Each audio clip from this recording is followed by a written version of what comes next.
ರಾವಣ ಸೀತೆಯನ್ನು ಅಪಹರಣ ಮಾಡ್ತಾ ಇರ್ಬೇಕಾದ್ರೆ ಒಂದು ಪಾಪ ಪ್ರಜ್ಞೆ ಕಾಡ್ತಾ ಸೀತೆಯನ್ನು ಮುಟ್ಬಾರ್ದಿತ್ತು, ಕರ್ಕೊಂಬರಬಾರ್ದಿತ್ತು. ರಾವಣನನ್ನ ಆ ಥರ ನೀವು ಚಿತ್ರಣ ಮಾಡಿಬಿಟ್ರೆ ನೀವಿಲ್ಲಿ ಸಾಹಿತ್ಯದ ಒಳ್ಳೆಯವನ್ ಮಾಡ್ಬೋದು, ನ್ಯಾಚುರಲ್ ಆಗಿ ಅವನು ಒಳ್ಳೆಯವನ್ ಆಗ್ಬೇಕಲ್ಲ. ರಾವಣ ಹೇಳ್ತಾನೆ, ನನಗೆ ಯಾರಲ್ಲೂ ವೈರ ಇಲ್ಲ, ಯಾರೇ ತಪ್ಪು ಮಾಡ್ಲಿ ಇನ್ನೊಮ್ಮೆ ತಪ್ಪು ಮಾಡಬಾರ್ದು, ಬಂದ್ ಶರಣಾಗತರಾಗ್ಬೇಕು, ನಾನು ಅವ್ರಿಗೆ ಕ್ಷಮೆ ಕೊಡ್ತೀನಿ ಅಂತಾನೆ. ಅದು ಎಂಥ ತಪ್ಪೇ ಇರಲಿ. ಅಂದ್ರೆ ರಾವಣ ಮಹಾಜ್ಞಾನಿಯಾಗಿದ್ದ, ಮೇಧಾವಿಯಾಗಿದ್ದ, ಶಿವಭಕ್ತನಾಗಿದ್ದ. ಕೆಲವೊಂದು ಅಭಿಪ್ರಾಯಗಳು ಅವರು ಯಾವ ಯಾವ ಭಾವದಿಂದ ಕಥಾಂತರಗಳನ್ನು ಮಾಡ್ತಾರೆ ಬೇರೆ ವಿಷಯ. ಆದ್ರೆ ವಾಸ್ತವಿಕವಾಗಿ ರಾವಣನಲ್ಲಿ ಎಷ್ಟೋ ಅಂತಃಸತ್ವಗಳಿದೆ. ರಾವಣನ ಅಂತಃಪುರದಲ್ಲಿ ವೇದಾಧ್ಯಯನ ಮಾಡುವ ವಿಪ್ರರಿಗೆ ಆಶ್ರಯ ಕೊಟ್ಟಿದ್ದ ಅವನು. ಬ್ರಾಹ್ಮಣನಾಗಿದ್ದ ಕಾರಣ ಯಾವ ಮುಹೂರ್ತದಲ್ಲಿ ಯುದ್ಧ ಮಾಡಿದ್ರೆ ಚೆನ್ನಾಗಿರುತ್ತೆ ಅಂತಂದು ಹೇಳಿ ರಾವಣನ ಕೇಳಿಯೇ ಯುದ್ಧ ಪ್ರಾರಂಭ ಮಾಡ್ದ ಅಂತ ಹೇಳ್ತಾರೆ. ಸತ್ಯನ? ಇದೆಲ್ಲ ಒಂದಷ್ಟು ಕಥೆಗಳಲ್ಲಲ್ಲಿ ಬಂದಿರುತ್ತೆ. ರಾಮ ಯುದ್ಧಕ್ಕೆ ದುಷ್ಟರನ್ನ ಸಂಹಾರ ಮಾಡ್ಬೇಕಾದ್ರೆ ಮುಹೂರ್ತ ಏನ್ ನೋಡ್ಬೇಕಾಗಿಲ್ಲ, ಶುಭ ಮುಹೂರ್ತ ಅಂತ ಒಳ್ಳೇದಕ್ಕೆ ನೋಡ್ಬೇಕು. ಕೆಟ್ಟದ್ದು ಆಪರೇಷನ್ ಮಾಡ್ಲಿಕ್ಕೆ ಅಮಾವಾಸ್ಯೆ ರಾತ್ರಿಯೂ ಆಗ್ಬೋದು. ರಾಮೇಶ್ವರದಲ್ಲಿ ಲಿಂಗವನ್ನ ರಾಮದೇವರು ಸ್ಥಾಪನೆ ಮಾಡಿದ್ರು. ತುಂಬಾ ನಿಮ್ಮ ಅನಿಷ್ಟಗಳಿದ್ರೆ ಆ ರಾಮೇಶ್ವರದ ತೀರ್ಥಸ್ಥಾನದಿಂದ ಎಲ್ಲ ಪರಿಹಾರನೂ ಆಗುತ್ತೆ. ಆದ್ರೆ ರಾಮ ತನ್ನ ಪಾಪ ಪರಿಹಾರಕ್ಕೆ ಶಿವನ ಲಿಂಗ ಪ್ರತಿಷ್ಠೆ ಮಾಡಿದ ಅಂತ ಮಾತ್ರ ಹೇಳ್ಬೇಡಿ.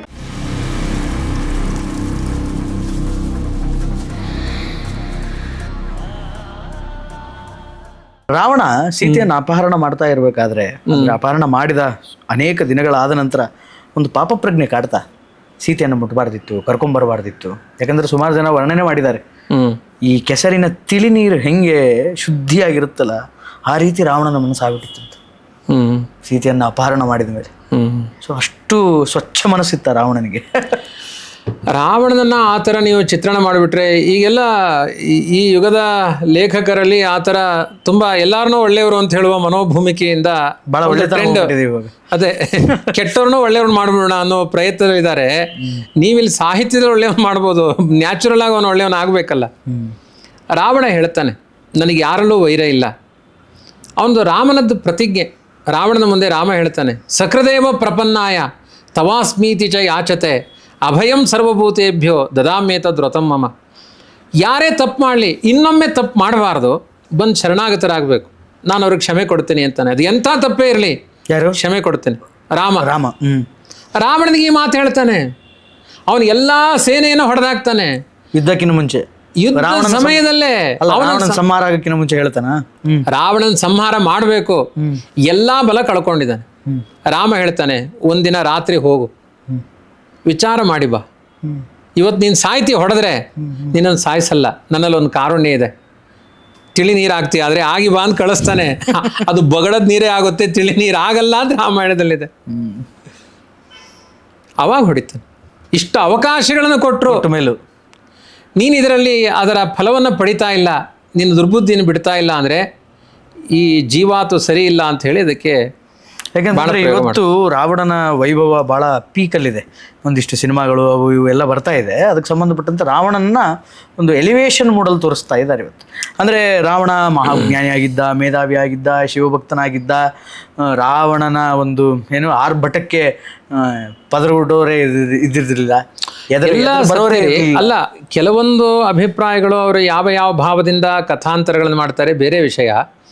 ಆದರೆ ವಾಸ್ತವಿಕವಾಗಿ ರಾವಣನಲ್ಲಿ ಎಷ್ಟೋ ಅಂತಃಸತ್ವಗಳಿದೆ, ನಾವೇನು ನಿಷೇಧ ಮಾಡಲ್ಲ. ಈಗ ದುರ್ಯೋಧನನ ಪಾತ್ರ ಚಿತ್ರಣ ಮಹಾಭಾರತದಲ್ಲಿ ನಡೆಯುತ್ತೆ, ಅದಕ್ಕೂ ರಾವಣನ ಪಾತ್ರ ಚಿತ್ರಣಕ್ಕೂ ತುಂಬ ವ್ಯತ್ಯಾಸ ಇದೆ. ರಾವಣನ ಅಂತಃಪುರದಲ್ಲಿ ವೇದಾಧ್ಯಯನ ಮಾಡುವ ವಿಪ್ರರಿಗೆ ಆಶ್ರಯ ಕೊಟ್ಟಿದ್ದ ಅವನು. 4 ವರ್ಣದವರಿಗೆ ಅವರವ್ರ ಧರ್ಮಗಳನ್ನು ಆಚರಣೆ ಮಾಡ್ಲಿಕ್ಕೆ ಅವಕಾಶಗಳನ್ನು ಕೊಟ್ಟಿದ್ದ ಅಂತಿದೆ. ರಾವಣ ಕೆಲವೊಂದು ಅಭಿಪ್ರಾಯಗಳಲ್ಲಿ ದಿಲ್ದಾರ್ ಮನುಷ್ಯನೇ, ಮತ್ತೆ ಒಳ್ಳೆ ಶಿವಭಕ್ತ, ಅದರಲ್ಲೇನು ಸಂಶಯ ಇಲ್ಲ. ಯಾಕೆಂದ್ರೆ ರಾವಣನ ಸಂಹಾರ ಆದಾಗ ರುದ್ರದೇವರೇ ಹೊಡಿತೀನಿ ಅಂತ ಬರ್ತಾರೆ ರಾಮನಿಗೆ. ಹೌದಾ? ನನ್ನ ಶಿಷ್ಯನನ್ನು ಯಾಕೆ ಹೊಡೆದಿ? ಮತ್ತೆ ಈ ರುದ್ರದೇವರು ಏನು ಶಿವ ಏನು ರಾಮನ ಬಂಟ, ಅವರು ಯಾವಾಗಲೂ ರಾಮನ ಜಪನೆ ಮಾಡ್ತಿರ್ತಾರೆ. ಒಂದು ಕ್ಷಣಕಾಲ ಹಾಗೆ ಅನಿಸುತ್ತೆ ಎಲ್ಲರಿಗೂ. ಅಲ್ಲ, ಇವನಲ್ಲೂ ಒಂದು ವ್ಯಕ್ತಿತ್ವ. ಹೆಂಗೆ ರುದ್ರದೇವರಿಗೂ ಮತ್ತು ರಾಮನಿಗೂ ಹೆಂಗೆ ಕಾಳಗಾಯ್ತು? ಆಯ್ತಾ? ಬಂದ್ರು ಅಷ್ಟೇ. ಅವರು ಸ್ತಂಭೀಭೂತರಾದರು. ರಾಮ ನೋಡಿ, ರುದ್ರದೇವರು ಬಾಯಲ್ಲಿರೋದೇ ರಾಮ ಮಂತ್ರ. ಹೌದು, ನಿರಂತರ ಜಪ ಮಾಡೋದು ರಾಮ ರಾಮ ಅಂತ. ಮತ್ತು ಇದು ನಾವೆಲ್ಲ ಹೇಳೋದಲ್ಲ, ಇದು ಪದ್ಮಪುರಾಣದಲ್ಲಿದೆ. ಸ್ವತಃ ಹರಿದಾಸರ ಮಾತೇ ಇದೆ. ಪಾರ್ವತಿ ಕರೆದು ಹೇಳ್ತಾರಲ್ಲ, ಆ ಮಂತ್ರ ಈ ಮಂತ್ರ ಜಪಿಸಿ ಕೆಡಲು ಬೇಡ. ಸೋಮಶೇಖರ ತನ್ನ ಭಾಮೆಗೆ ಪೇಳಿದ ಮಂತ್ರ ರಾಮ ಮಂತ್ರವ ಜಪಿಸೋ ಮನುಜ. ಪಾರ್ವತಿಗೆ ಏಕಾಂತಲ್ಲಿ ರುದ್ರದೇವರು ಹೇಳ್ತಾರೆ, ನೀನು ರಾಮ ಮಂತ್ರ ಜಪ ಮಾಡು. ನನ್ನ ಬಾಯಲ್ಲೂ ಯಾವಾಗಲೂ ಅದೇ ಮಂತ್ರ ಬರ್ತಾ ಇರುತ್ತೆ. ಹಾಗಾಗಿ ರಾಮನ ಬಂಟರು ರುದ್ರದೇವರು. ಅವನು ಶಿವಭಕ್ತ ಅಂತ ಅವನೊಂದು ಒಂದು ಬಾರಿ ನರ್ವಸ್ ಆಗ್ತಾರೆ, ಯುದ್ಧಕ್ಕೆ ಬರ್ತಾರೆ. ರಾಮ ಹೇಳ್ತಾನೆ, ಶಿವಭಕ್ತ ಅಂತ ರಾವಣನ ನಾನು ಹೊಡೆದೇ ಇಲ್ಲ, ಯಾರು ವಿಷ್ಣು ಭಕ್ತರೇ ಆಗಿರಲಿ ಅಧರ್ಮ ಮಾಡಿದರೆ ಅವ್ರನ್ನ ಹೊಡೆದಾಕ್ತೀನಿ ಅಂತಾನೆ ರಾಮ. ಮತ್ತಲ್ಲಿ ಶಿವಭಕ್ತರನ್ನು ಹೊಡೆದು ಬಿಟ್ರು, ರುದ್ರ ವಿಷ್ಣು ಭಕ್ತರನ್ನು ಹೊಡಿಲಿಲ್ಲ. ಇದನ್ನೆಲ್ಲ ತರಬೇಡಿ ಮತ್ತೆ. ಅವರ ಅಂತರಂಗದ ಶುದ್ಧಿಗೆ ಅದಕ್ಕೆ ರಾಮನ ಬಾಣ ಹೀಗೆ ಹೊಡಿತಾನೆ. ಇದು ಜ್ಞಾನ ಮುದ್ರೆ. ಇದು ಅವನೊಂದ್ಸಲಿ ಬಾಣ ಹೊಡೆದ್ರೆ ಈ ಮುದ್ರೆಯಿಂದ ಅವನ ಬುದ್ಧಿ ಸರಿಯಾಗಿಬಿಡುತ್ತೆ. ಒಂಥರ ಆಪ್ರೇಷನ್. ಅವನು ದುರ್ಬುದ್ಧಿಗೆ ಹೊಡಿತಾನೆ ಬಾಣ. ಜೀವನಿತ್ಯನೇ. ರಾಮನ ವ್ಯಕ್ತಿತ್ವ ಎಷ್ಟು ಚೆನ್ನಾಗಿದೆ ಗೊತ್ತಾ? ರಾವಣ ಸತ್ತ ಮೇಲೆ ಅದಕ್ಕೆ ಅಂತ್ಯ ಸಂಸ್ಕಾರ ಮಾಡಲ್ಲ ಅಂತಾನೆ ವಿಭೀಷಣ. ರಾವಣನ ದೇಹ ಇಷ್ಟು ಅನ್ಯಾಯ ಮಾಡಿದ ಪಾಪಿ ಅವನಿಗ್ಯಾಕೆ ಸಂಸ್ಕಾರ, ಸಮುದ್ರಕ್ಕೆ ಎಸ್ತು ಬಿಡ್ತಾನೆ ಅಂತಾನೆ. ರಾಮ ಹೇಳ್ತಾನೆ, ಮರಣಾಂತಾನೆ ವೈರಾಣಿ. ಎಲ್ಲ ವೈರಗಳು ಸಾಯು ತನಕ ಮಾತ್ರಪ್ಪ, ಬೆಳೆಸಬಾರ್ದು ಅದನ್ನು. ನಿನಗೆ ದೇಹ ಏನು ಅನ್ಯಾಯ ಮಾಡಿದೆ, ಆತ್ಮ ಎಲ್ಲೋ ಹೋಗಿದೆ, ಸಂಸ್ಕಾರ ಮಾಡು ಅಂತ ರಾಮ ನಿಂತು ಮಾಡಿಸ್ತಾನೆ. ಇದೇ ತರಹದ ಘಟನೆ ಮಹಾಭಾರತದಲ್ಲೂ ಬರುತ್ತೆ. ಕಂಸನ ಸಂಸಾರ ಮಾಡಿದ ಮೇಲೆ ಉಗ್ರಸೇನ ನಂಗೆ ಸಂಬಂಧ ಇಲ್ಲ ಅಂತ ಹೇಳಿದಾಗ ಹೌದು, ಕೃಷ್ಣನೇ ಮುಂದೆ ಎಲ್ಲ ಸಂಸ್ಕಾರಗಳನ್ನು ಮಾಡಿಸ್ತಾನೆ. ಅಂದ್ರೆ ಸಂಸ್ಕಾರ ಅನ್ನೋದು ಮಸ್ಟ್ ಅಂಡ್ ಶುಡ್. ಅಂದ್ರೆ ದೇಹದಿಂದ ಆತ್ಮ ಒಂದ್ಸರಿ ಬೇರೆ ಅಲ್ಲರಿ. ದುರ್ಯೋಧನ ಸತ್ ಮೇಲೆ ಧರ್ಮರಾಜ ತರ್ಪಣ ಕೊಟ್ಟಿದ್ದಾನೆ ದುರ್ಯೋಧನನಿಗೆ. ನಿಮ್ಮ ಅಪ್ಪ ಕೆಟ್ಟವನಾಗಿದ್ದ ಅಂತ ಅವನಿಗೆ ಮಾಡುವ ಕರ್ತವ್ಯದಿಂದ ನೀನು ಮಗನಾಗಿ ವಂಚನೆ ಮಾಡಬೇಡ. ಅವನು ಕೆಟ್ಟತನ ಅವನು ಕಟ್ಕೊಂಡು ಹೋಗ್ತಾನೆ. ನಿನ್ನ ಕರ್ತವ್ಯ ಏನು? ಮಗನಾಗಿ ನಿನ್ನ ಕರ್ತವ್ಯ ಇದ್ದೇ ಇದೆ. ಈ ಕೊನೆಯ ಕಾಲದಲ್ಲಿ ಯುದ್ಧ ನಡೀತಾ ಇರಬೇಕಾದ್ರೆ ಮುಹೂರ್ತಗಳನ್ನು ನೋಡ್ತಾರೆ. ಹಾಗೆ ರಾಮ ಮುಹೂರ್ತವನ್ನು ನೋಡಲಿಕ್ಕೆ ರಾವಣನಿಗೆ ಹೇಳಿ ಕಳಿಸಿದ್ದು ಅಂತಂದರೆ, ಯಾವ ಬ್ರಾಹ್ಮಣನಾಗಿದ್ದ ಕಾರಣ ಯಾವ ಮುಹೂರ್ತದಲ್ಲಿ ಯುದ್ಧ ಮಾಡಿದರೆ ಚೆನ್ನಾಗಿರುತ್ತೆ ಅಂತಂದು ಹೇಳಿ ರಾವಣನ ಕೇಳಿಯೇ ಯುದ್ಧ ಪ್ರಾರಂಭ ಮಾಡ್ದ ಅಂತ ಹೇಳ್ತಾರೆ. ಸತ್ಯನ? ಇದೆಲ್ಲ ಒಂದಷ್ಟು ಕಥೆಗಳಲ್ಲಲ್ಲಿ ಬಂದಿರುತ್ತೆ. ವಾಸ್ತವಿಕವಾಗಿ ರಾಮ ಯುದ್ಧಕ್ಕೆ ದುಷ್ಟರನ್ನ ಸಂಹಾರ ಮಾಡಬೇಕಾದ್ರೆ ಮುಹೂರ್ತ ಏನು ನೋಡಬೇಕಾಗಿಲ್ಲ. ಶುಭ ಮುಹೂರ್ತ ಅಂತ ಒಳ್ಳೇದಕ್ಕೆ ನೋಡಬೇಕು. ಕೆಟ್ಟದ್ದು ಆಪರೇಷನ್ ಮಾಡಲಿಕ್ಕೆ ಅಮಾವಾಸ್ಯೆ ರಾತ್ರಿಯೂ ಆಗ್ಬೋದು. ಆದ್ದರಿಂದ ಇಲ್ಲಿ ಮುಹೂರ್ತ ಆಲೋಚನೆಗಳು ಮೊದಲನೇ ಅಂಶದಲ್ಲಿ ಬೇಕಾಗಿಲ್ಲ. ಸರಿ, ಭಯೋತ್ಪಾದಕರನ್ನ ನಾನು ಇಂತಹ ಒಂದು ಅಭಿಜಿನ್ ಮುಹೂರ್ತದಲ್ಲಿ ಕೊಲೆ ಮಾಡ್ತೀನಿ ಅಂತ ಯಾರಾದ್ರೂ ಹೇಳ್ತಾರ? ಮಾಂಗಲ್ಯ ಧಾರಣೆಗೆ ಒಳ್ಳೆ ಮುಹೂರ್ತ ನೋಡಿದ್ರು ಉಳಿಯಲ್ಲ ಅದು. ಅಂತದ್ದು ಭಯೋತ್ಪಾದನೆಗೆ ಒಂದು ಮುಹೂರ್ತವೇ? ಅದು ನೀಚನಾದ ರಾವಣನನ್ನು ಕೇಳಬೇಕಾ? ಅವನ ಹತ್ರ ಒಂದು ಮುಹೂರ್ತ ಕೇಳಬೇಕಾ? ಆದ್ರಿಂದ ಇದೆಲ್ಲ ಒಂದಷ್ಟು ಮೋಹಕವಾದ ಮಾತುಗಳಷ್ಟೇ. ಅಂಥ ಅಲ್ಪತೆ ರಾಮನಲ್ಲಿ ಏನೂ ಇಲ್ಲ. ಅಂಥ ಮುಹೂರ್ತ ಕೇಳುವ ಅಗತ್ಯವೂ ಇಲ್ಲ. ಇನ್ನೂ ರಾಮನೇ ಹೇಳ್ತಾನೆ, ಒಳ್ಳೆ ಮುಹೂರ್ತಲ್ಲಿ ಬಾ, ಗೆದ್ರು ಗೆಲ್ಬೋದು ನೀನು ಅಂತ ರಾವಣನಿಗೆ ಹೇಳಿ ಕಳಿಸ್ತಾನೆ. ಆದರೆ ಈ ರಾಮಾಯಣದ ಸಂದರ್ಭದಲ್ಲಿ ರಾಮೇಶ್ವರದಲ್ಲಿ ಲಿಂಗವನ್ನು ರಾಮದೇವರು ಸ್ಥಾಪನೆ ಮಾಡಿದರು. ಅಲ್ಲಿ ಲಿಂಗವನ್ನು ಪೂಜೆ ಮಾಡಿಬಿಟ್ಟು ಮುಂದೆ ಹೊರಟರು ಅಂತ ಇದೆ. ಅಂದರೆ ಈಗ ತಾನೇ ನೀವು ಹೇಳಿದ್ರಿ ರುದ್ರದೇವರು ರಾಮದೇವರು ಜಪ ಮಾಡ್ತಾ ಇದ್ರು ಅಂತ. ಮತ್ತು ಅಲ್ಲಿ ರಾಮನೇ ಅಧಿಪತಿ ಆದಾಗ ರುದ್ರನಿಗೆ, ಮತ್ತು ರಾಮ ಇಲ್ಲಿ ರುದ್ರನ ಜಪ ಮಾಡಿದ್ದು ಯಾಕೆ? ಅದೇ ಪ್ರಧಾನವಾದ ಇದೊಂದು ಜಗತ್ತಿನಲ್ಲಿ ಉಳಿದಿರುವ ಪ್ರಶ್ನೆ ಇದು. ರಾವಣ ವಿಶ್ವವಸ್ಸಿನ ಮಗ. ವಿಶ್ವವಸ್ ಬ್ರಾಹ್ಮಣ. ಆ ಬ್ರಾಹ್ಮಣನ ಮಗನನ್ನು ಕೊಂದ ಮೇಲೆ ಇವನಿಗೊಂದು ಬ್ರಹ್ಮಹತ್ಯಾ ಪಾಪ ಬಂತು. ಅದನ್ನು ಪರಿಹಾರ ಮಾಡ್ಕೊಳ್ಳಿಕ್ಕೆ ರಾಮೇಶ್ವರದಲ್ಲಿ ಶಿವಲಿಂಗವನ್ನು ಪ್ರತಿಷ್ಠೆ ಮಾಡಿ ಪರಿಹಾರ ಮಾಡಿಕೊಂಡ ಅಂತ. ಇದು ತುಂಬ ವಾಸ್ತವಿಕವಾಗಿ ನಡೆದ ಘಟನೆ ಅಲ್ಲ. ರಾಮೇಶ್ವರದಲ್ಲಿ ಶಿವನ ಲಿಂಗವನ್ನು ಪ್ರತಿಷ್ಠೆ ಮಾಡಿದ್ದು ಸತ್ಯ, ಅದು ಸುಳ್ಳಲ್ಲ. ರಾಮೇಶ್ವರಕ್ಕೆ ಹೋಗಿ ರಾಮನೇ ಮಾಡಿದ್ದು, ಸಂಶಯವೇ ಇಲ್ಲ. ಶಿವನನ್ನು ನಮಸ್ಕಾರ ಮಾಡಿ 21 ತೀರ್ಥಗಳಲ್ಲಿ ಸ್ನಾನ ಮಾಡಿ, ನಮ್ಮ ಮೋದಿಜಿಯವರು ಮಾಡಿದ್ದಾರೆ, ನೀವು ಮಾಡಿ, ಎಲ್ಲರೂ ಮಾಡಿ, ತುಂಬ ನಿಮ್ಮ ಅನಿಷ್ಟಗಳಿದ್ರೆ ಆ ರಾಮೇಶ್ವರದ ತೀರ್ಥಸ್ಥಾನದಿಂದ ಎಲ್ಲ ಪರಿಹಾರನೂ ಆಗುತ್ತೆ. ಆದರೆ ರಾಮ ತನ್ನ ಪಾಪ ಪರಿಹಾರಕ್ಕೆ ಶಿವನ ಲಿಂಗ ಪ್ರತಿಷ್ಠೆ ಮಾಡಿದ ಅಂತ ಮಾತ್ರ ಹೇಳಬೇಡಿ. ಯಾಕೆ ಅಂದರೆ ರಾಮನಿಗೆ ಪುಣ್ಯ ಪಾಪಗಳ ಸಂಬಂಧವೇ ಇಲ್ಲ ರೀ. ಅವನಿಗೂ ಪುಣ್ಯ ಪಾಪಗಳ ಸಂಬಂಧ ಬಂತು ಅಂದರೆ ನಾವ್ಯಾಕೆ ಅವನ ಹತ್ರ ಹೋಗಬೇಕು? ಪುಣ್ಯ ಪಾಪ ಅನ್ನೋದು ಒಂದು ಕೆಸರಿದ್ದ ಹಾಗೆ. ಆ ಕೆಸರಲ್ಲಿ ಅವನೇ ಮುಳುಗಿದ್ರೆ ಅವನ ಹತ್ರ ನಾವ್ಯಾಕೆ ಹೋಗ್ಬೇಕು? ನಮ್ಮ ಕರ್ಮ ಬಿಡಿಸು ಅಂತ. ಅವನಿಗೆ ಕರ್ಮ ಬಂಧನವೇ ಇಲ್ಲ. ಹಾಗಾದ್ರೆ ಲಿಂಗವನ್ನು ಯಾಕೆ ಪ್ರತಿಷ್ಠೆ ಮಾಡಿದ ಅಂದರೆ, ನಿಮಗೆ ಕಥೆ ಗೊತ್ತಾ? ಪುರಾಣದ ಕಥೆ, ನನ್ನ ಕಥೆ ಹೇಳ್ತಾ ಇಲ್ಲ ನಾನು. ಹೇಳಿ. ರುದ್ರದೇವರು ಬ್ರಹ್ಮದೇವರಿಗೆ 5 ತಲೆ ಇತ್ತು. ಆ 5ನೇ ತಲೆಯಲ್ಲಿ ಅಪಸ್ವರ ಬಂತು ಅಂತ ರುದ್ರದೇವರು ಹೋಗಿ ಬ್ರಹ್ಮನ ತಲೆಯನ್ನೇ ಕಡ್ದು ಹಾಕಿದ್ರು. ಅಪ್ಪನ ತಲೆ ಮಗ ಹೋಗಿ ಕಡ್ದ ತಲೆ ಕೈ ಕಚ್ಕೊಂಡ್ಬಿಡ್ತು, ಬಿಡ್ಲಿಲ್ಲ ಅದು. ಕೊನೆಗೆ ಎಲ್ಲರೂ ಉಪಾಯ ಹೇಳಿದ್ರು, ರಾಮ ಅನ್ನೋದು ಬಿಡುತ್ತೆ ಅಂತ. ಅದಕ್ಕೆ ರಾಮ ಅಂತ ಅದನ್ನು ಹೇಳಿದ. ಅದಾದ್ಮೇಲೆ ಆದರೂ ಪರಿಹಾರ ಆಗಲಿಲ್ಲ, ನೋವು ಹೋಗಲಿಲ್ಲ.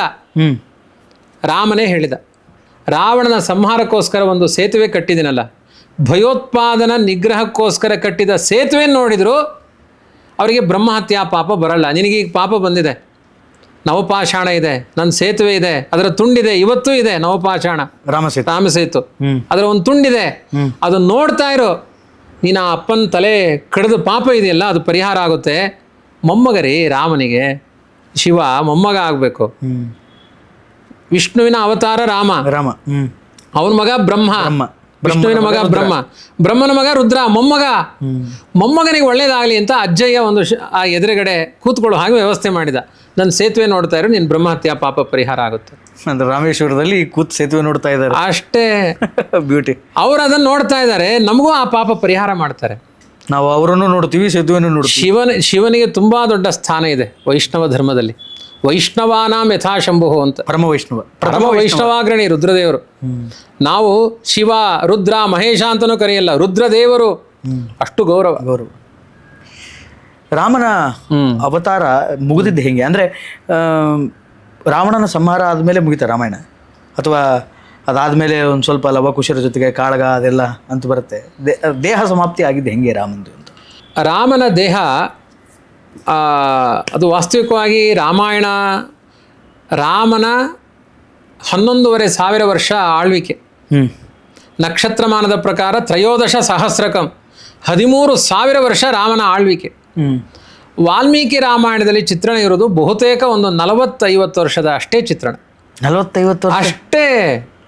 13,000 ವರ್ಷ ಇಲ್ಲಿ, 50 ವರ್ಷದ ಚಿತ್ರಣ ಇಲ್ಲಿ. 13,000 ವರ್ಷ 1000 ವರ್ಷ ರಾಮಾಯಣ ಕಾಲ, ರಾಮನ ಆಳ್ವಿಕೆಯ ಕಾಲ. ವಾಲ್ಮೀಕಿಗಳಿಗೆ ಅನ್ನಿಸ್ತಂತೆ, ನಾನು ಬರೆದ ಇತಿಹಾಸ ಇಲ್ಲಿಗೆ ಮುಗಿದೋಗ್ಬಿಡುತ್ತಲ್ಲ, ನಾನು ಬರೀ ದುಃಖ, ಬರೀ ಕೈಕೇಯಿ ಗಲಾಟೆ, ಮಂಥರೆ ಗಲಾಟೆ, ವನವಾಸದ ಕಥೆ, ರಾವಣನ ಯುದ್ಧ, ಸೀತಾಪಹಾರ, ಬರೀ ದುಃಖದ ಸನ್ನಿವೇಶಗಳಿಗೆ ಒಂದು ಇತಿಹಾಸ ಬರ್ದಂಗಾಯ್ತಲ್ಲ ಅಂತ ವಾಲ್ಮೀಕಿಗಳಿಗೆ ಒಂದು ಭಾವ ಬಂತಂತೆ. ಸರಿ. ಅದಕ್ಕೆ ಅವ್ರು ಮತ್ತೆ ಆನಂದ ರಾಮಾಯಣ ಅಂತ ಬರೆದಿದ್ದಾರೆ. ವಾಲ್ಮೀಕಿಗಳೇ ಆನಂದ ರಾಮಾಯಣ ಅಂತ ಬರೆದ್ರು. ಅದರಲ್ಲೆಲ್ಲ ವಿಲಾಸ ಕಂಡ, ಮನೋಹರ ಕಂಡ ಅಂತ ಬರೆದಿದ್ದಾರೆ. ಬರೀ ಎಂಜಾಯ್ಮೆಂಟ್.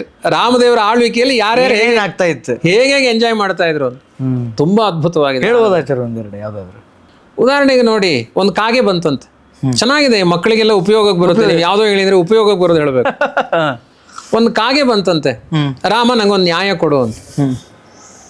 ಯಾಕೆ, ನಿನಗೇನಾಯ್ತು ಅಂತ. ಅದೇ ಆ ಅರಣ್ಯದಲ್ಲಿದ್ದಾಗ ಸೀತೆಯ ಸ್ತನಗಳನ್ನು ಕುಕ್ಕಬೇಕು ಅಂತ ಒಂದು ಕಾಗೆ ಬಂದಿತ್ತು. ಅದಕ್ಕೆ ಎಲ್ಲಾ ಕಾಗೆಗಳ ಕಣ್ಣು ತೆಗೆದ. ಎಲ್ಲಾ ಕಣ್ಣಿಗೆ, ಈಗೆಲ್ಲ ಕಾಗೆಗಳಿಗೆ ಏಕಾಕ್ಷಿ ಅಂತ ಹೆಸರು. ಗೋಳಕ 2 ಇರುತ್ತೆ, ದೃಷ್ಟಿ ಒಂದೇ. ಅದು ಹಿಂಗೆ ಅನ್ಬೇಕದು. ಆ ಕಾಗೆ ಬಂದು ನ್ಯಾಯ ಕೇಳ್ತು. ಯಾರೋ ಒಬ್ಬ ಅನ್ಯಾಯ ಮಾಡಿದಕ್ಕೆ ಎಲ್ಲಾ ಕಾಗೆಗಳ ಕಣ್ಣ್ಯಾಕೆ ತೆಗೆದಿ. ಮುಂದೆ ಹುಟ್ಟುವ ಕಾಗೆಗಳು ಇವತ್ತಿಗೂ ರಾಮಾಯಣ ಸತ್ಯ ಅನ್ಲಿಕ್ಕೆ ಕಾಗೆಗಳ ಕಣ್ಣು ನೋಡ್ಬೇಕು ನೀವು. ದೃಷ್ಟಿ ಒಂದೇ, ಗೋಳಕ 2 ಅದಕ್ಕೆ 2 ಇರುತ್ತೆ, ದೃಷ್ಟಿ ಒಂದೇ. ಅದು ಹಿಂಗಂದಾಗ ಈ ಕಡೆ ಹೋಗುತ್ತೆ, ಹಿಂಗಂದಾಗ ಈ ಕಡೆ ಹೋಗುತ್ತೆ. ನಮಗೆ ಯಾಕೆ ಹಿಂಗೆ ಅನ್ಯಾಯ ಮಾಡಿದಿ ರಾಮ? ಅದಕ್ಕೆ ರಾಮ ಹೇಳಿದ, ಒಬ್ಬ ಅಸುರ ಬಂದು ನಿಮ್ಮಲ್ಲಿ ಕೂತ್ಕೊಂಡ, ಅವನಿಗೆ ಕಾಗೆ ಜಾತಿ ಇರುವ ತನಕ ನಾನು ಅಲ್ಲಿ ಇರಬೇಕು ಅಂತ ಕೇಳ್ಕೊಂಡಿದ್ದ, ದೃಷ್ಟಿಯಲ್ಲಿ ಇರಬೇಕು ಅಂದ. ಅದಕ್ಕೆ ಅವನು 2 ದೃಷ್ಟಿ ಇದ್ರೆ ಮಾತ್ರ ಇರಕ್ಕಾಗ್ತಿತ್ತು ಅವನಿಗೆ. 1 ದೃಷ್ಟಿ ತೆಗೆದುಬಿಟ್ಟೆ, ಅವನಿಗೆ ಇರಕ್ಕಾಗಲ್ಲ ಈಗ. ನಿಮ್ಮ ಇಡೀ ಜಾತಿಯನ್ನ ಸೇಫ್ ಮಾಡಿದ್ದೇನೆ. ಆದರೂ ಕಾಗೆ ಕೇಳ್ತು, ಆದರೂ ನಮ್ಗೊಂದು ದೃಷ್ಟಿ ಇಲ್ಲ, ನಿಮ್ಗೆ ಅನ್ಯಾಯ ಮಾಡಿದೆ, ಬೇರೆ ಏನಾದರೂ ವರ ಕೇಳ್ಕೊ. 2 ದೃಷ್ಟಿ ಕೊಟ್ಟರೆ ಮತ್ತೆ ಬರ್ತಾನ ಅವನು ಅಸುರ. ಅದಕ್ಕೆ ಬೇರೆ ಏನಾದರೂ ವರ ಕೇಳ್ಕೊ. ಅದಕ್ಕೆ ರಾಮ ಕಾಗೆಗೆ ವರ ಕೊಟ್ಟ. ಯಾರಾದರೂ ಗತಿಸಿದವರ ಹೆಸರಿನಲ್ಲಿ ಪಿಂಡ ಇಟ್ಟರೆ ಅವ್ರಿಗೆ ಸದ್ಗತಿ ಆಗಿದೆಯೋ ಇಲ್ಲೋ ಅಂತ ನಿಮ್ಮನ್ನು ಕಾಯ್ತಾ ಕೂತ್ಕೊಳ್ಳಿ. ಹಾಗಾಗಿ ಕಾಕಪಿಂಡ ಅಂತಾರೆ.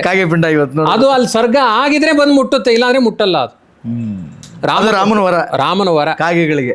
ಅದಕ್ಕೆ ಕೇಳಿದ. ಅವಾಗ ಆ ಕಾಗೆ ಕೇಳ್ತು, ಸತ್ತಾಗ ಮಾತ್ರ ನಮ್ಮನ್ನು ಸ್ಮರಣೆ ಮಾಡ್ಕೊಳ್ತಾರೆ, ದಿನನಿತ್ಯ ನಮ್ಮನ್ನು ಸ್ಮರಣೆ ಮಾಡ್ಕೊಳ್ಳಲ್ಲ. ಅಲ್ಲ, ಸತ್ತು ಮನೆಯಲ್ಲಿ ಮಾತ್ರ ಸ್ಮರಣೆ ಮಾಡ್ಕೊಳ್ತಾರೆ, ಎಲ್ಲಾರ ಮನೆಯಲ್ಲೂ ಸ್ಮರಣೆ ಮಾಡ್ಕೊಳ್ಬೇಕಲ್ವಾ? ಅದಕ್ಕೆ ರಾಮ ಕೇಳಿದ, ಎಲ್ಲಾರ ಮನೇಲೂ ಓದೋ ಮಕ್ಕಳಿದಾರಲ್ವ, ಒಂದು ಸಂಸಾರಿಗಳು ಅಂದ್ರೆ ಓದೋ ಮಕ್ಕಳಿರ್ತಾರೆ, ಕೆಲವ್ರಿಗೆ ಬೇಗ ತಲೆಗೆ ಹಿಡಿಯಲ್ಲ, ಸ್ವಲ್ಪ ದಡ್ಡರಿರ್ತಾರೆ. ಅದಕ್ಕೆ ಇನ್ನು ಮೇಲೆ ಓದೋಕ್ಕಿಂತ ಮೊದಲು ಅವರು ಪೆನ್ನು ಪುಸ್ತಕ ಹಿಡ್ಕೊಂಡು ಕೂತ್ಕೊಳ್ಬೇಕು, ನೋಟ್ ಮಾಡ್ಕೊಳ್ಬೇಕು. ನೋಟ್ ಮಾಡ್ಬೇಕಾದ್ರೆ ಇಂಪಾರ್ಟೆಂಟ್ ಯಾವುದೋ ಅದನ್ನು ಬರಿಬೇಕು ಹೆಡ್ಡಿಂಗಲ್ಲಿ. ಬರೆಯೋಕ್ಕಿಂತ ಮುಂಚೆ ಒಂದು ಕಾಗೆ ಕಾಲು ಬರಿಬೇಕು, ಸ್ಟಾರ್ ಬರೀತಾರೆ ನೋಡಿ. ಯಾರು ಕಾಗೆ ಕಾಲು ಬರೆದು ಮುಂದೆ ಸೆಂಟೆನ್ಸ್ ಬರೀತಾರೆ ಅವ್ರಿಗೆ ನಿರಂತರ ಸ್ಮರಣೆಯಲ್ಲಿರಲಿ ಅಂತ ವರ ಕೊಟ್ಟ ರಾಮ. ಹಾಗಾಗಿ ನಾನು ತುಂಬ ಕಾಗೆ ಕಾಲಿಲೆಲ್ಲ ಬರ್ಕೊಂಡು ಬಂದಿರ್ತೇನೆ, ಅದು ಹಾಗೆ ನೆನಪುಳಿಯುತ್ತೆ. ಸತ್ಯ ಅದು. ಕೆಲವ್ರು ಹೇಳ್ತಾರೆ ನಮ್ಮ ಅಕ್ಷರ ಎಲ್ಲ ಕಾಗೆ ಕಾಲಾಚರೆ ನೆನಪಾಗಲ್ಲ ಅಂತಾರೆ. ಅದಕ್ಕೆ ನಾವೇನೋ ಮಾಡ್ಲಿಕ್ಕಾಗಲ್ಲ. ಒಂದು ಕಾಗೆ ಕಾಲು ಬರೋದು ಅದ್ರ ಮುಂದೆ ಸೆಂಟೆನ್ಸ್ ಬರೆದ್ರೆ. ಹಾಗಾಗಿ ಕಾಗೆ ಕಾಲು ಪ್ರತಿಯೊಬ್ಬರ ಪುಸ್ತಕದಲ್ಲೂ ಇರುತ್ತೆ. ರಾಮ ಕೊಟ್ಟು ವರ ಅದು. ಹಾಗಾದ್ರೆ ಕಾಗೆ ಕಾಲ್ ಬರೆದ್ರೆ ಇಂಟೆಲಿಜೆಂಟ್ ಆಗ್ತೀವಿ. ಹಾ, ಒಳ್ಳೆ ಕಾಗೆ memory ಕಾಲ್ ಇರುತ್ತೆ. ಬರೀರಿ, ಒಳ್ಳೆ ಮೆಮೊರಿ ರಾಮಾಯಣದಲ್ಲಿದೆ, ಪ್ರಮಾಣ ಕೊಡ್ತೇನೆ. ಮತ್ತಿನ್ನು ವೈಭವ ಹೆಂಗಿತ್ತು ರಾಮಾಯಣದ್ದು ಅಂದ್ರೆ ಈ ದಿನಗಳಲ್ಲಿ? ರಾಮನ ಹೆಣ್ಮಕ್ಳಿಗೆ ಒಂದು ಖುಷಿ ಆಗುತ್ತೆ, ರಾಮನ ಕಾಲ ಹೇಗಿತ್ತು. ಇವತ್ತು ಕೆಲವು ಗ್ಯಾರಂಟಿಗಳಿಗೆ ಇಷ್ಟೊಂದು ಆನಂದ ಪಡ್ತೀರಿ. ರಾಮನ ಗ್ಯಾರಂಟಿ, ರಾಮನ ಗ್ಯಾರಂಟಿ ಹೇಗಿತ್ತು? ಅಯೋಧ್ಯ ಸರಯೂ ನದಿ ತೀರಕ್ಕೆ ಹೋಗಿ ಕೂತ್ಕೊಳ್ಳೋದು ಹೆಣ್ಮಕ್ಳು. ಸುಮ್ಮನೆ ಮಾತನಾಡ್ಕೊಂಡು ಸರಯೂ ನದಿ ಕೈ ಹಾಕಿದ್ರೆ ಅವ್ರಿಗೆ ಆಲೋಚನೆ ಮಾಡ್ಲಿಕ್ಕೆ ಆಗದೆ ಇರುವ ನೆಕ್ಲೆಸ್ಗಳು ಸಿಗ್ತಾ ಇತ್ತು ಅಲ್ಲಿ. ನಾವಾದ್ರೂ ಹುಟ್ಟು ವರ್ಷ ಹಾಕೊಳ್ತಾ ಇದ್ರು, ಯೂಸ್ ಅಂಡ್ ಥ್ರೋ, ಮತ್ತೆ ಅದನ್ನು ಬಿಸಾಕ್ತಾ ಇದ್ರು. ಮತ್ತೆ ಇನ್ನೊಂದು ಕೈ ಹಾಕಿ. ನರಾಮ ರಾಜ್ಯ ಅಸುಲಭಂಚ ಕಿಂಚಿತ್. ರಾಮರಾಜ್ಯದಲ್ಲಿ ಸಿಗದೇ ಇರುವ ವೈಭವಗಳೇ ಇರಲಿಲ್ಲ. ಧರ್ಮದಿಂದಲೇ ಪರಸ್ಪರ ರಕ್ಷಿತರಾಗಿದ್ರು. ಇವತ್ತು ಎಲ್ಲದಕ್ಕೂ ಈ ಕೊರತೆ ಏನು ಅಂದ್ರೆ ಧರ್ಮಜ್ಞಾನ ಇರಲ್ಲ. ಕಳ್ಳತನ ಮಾಡಬಾರ್ದು, ಇನ್ನೊಬ್ಬರ ಸೊತ್ತನ್ನು ಕದಿಬಾರ್ದು. ಧರ್ಮ ಪ್ರಜ್ಞೆ ಇದ್ರೆ ಕಳ್ಳತನ ಮಾಡಲ್ಲ. ಅದರಿಂದ ಏನ್ ಪರಿಣಾಮ ಆಗುತ್ತೆ ಅಂತ ಗೊತ್ತಿದ್ರು ಕೂಡ ಕಳ್ಳತನ ಮಾಡಲ್ಲ. ಈ ಧರ್ಮ ಪ್ರಜ್ಞೆ ಇಲ್ಲದೇ ಇದ್ದಾಗ ಇವೆಲ್ಲ ಜಾಸ್ತಿ ಆಗುತ್ತೆ. ಇನ್ನೊಂದು ಹೆಣ್ಣಿಗೆ ಕೈ ಹಾಕಬಾರ್ದು, ಅದರಿಂದ ಆಗುವ ಅಪಚಾರಗಳೇನು ಗೊತ್ತಿದ್ರೆ ಆಗಲ್ಲ. ಕ್ರೈಮ್ ಅಂತ ಹುಟ್ಟಿದ್ದೇ ಈ ಕಲಿಯುಗದಲ್ಲಿ ಜಾಸ್ತಿ. ಅದು ಶಕುನಿಯಿಂದ ಆರಂಭ ಆಯ್ತು.